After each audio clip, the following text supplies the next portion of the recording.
Welcome to This Explainer.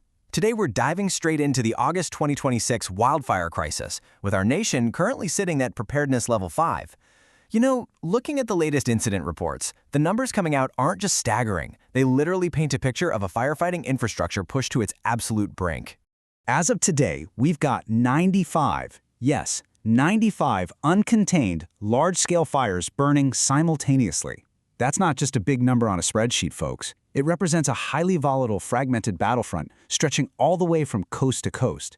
Imagine having to divide our national attention and emergency resources in 95 completely different directions, all at the exact same time. And the physical footprint? It is absolutely monstrous. Over 3.9 million acres have already been reduced to ash. To put that into perspective, we're talking about an area roughly the size of the entire state of Connecticut.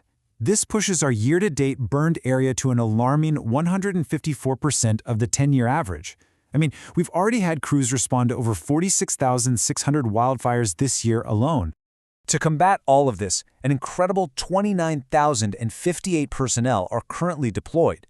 We're talking about utterly exhausted yet fiercely dedicated crews on the ground.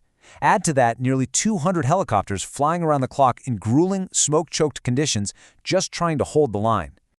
So let's talk about National Preparedness Level 5, which represents the absolute highest level of resource strain possible. But what does Level 5 actually mean for us? Well, it means our domestic system is effectively maxed out. The situation is so severe right now that we've had to call in international incident management teams all the way from Australia and New Zealand. And we're even seeing unprecedented military intervention. Right this second, 240 soldiers from the 7th Infantry Division are deployed to Washington's Moderate Fire, while military C-130 air tankers are staging on the West Coast just to try and keep up with the demand. Moving on to the Northwest crisis, which is really the absolute epicenter of this disaster. When we take a look at the national map, the destruction is intensely concentrated. Oregon and Washington alone account for 43 of those 95 uncontained large fires.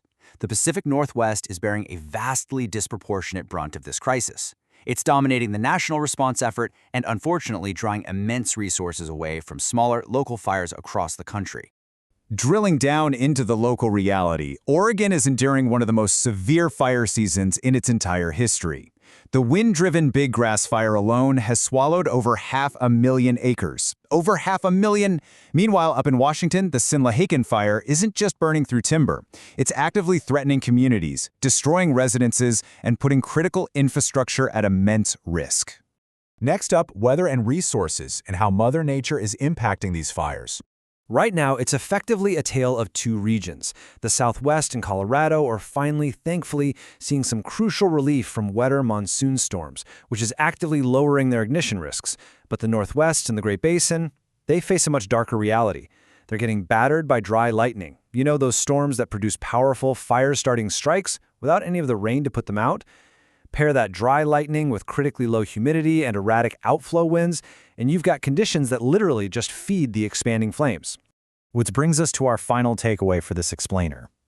We've got nearly 4 million acres burned. We are completely locked at preparedness level 5. Military and international lifelines are already heavily tapped. So the lingering, truly sobering question we have to ask ourselves is this. If our absolute maximum capacity is barely holding the line in August, what is it going to take to survive the rest of the 2026 fire season?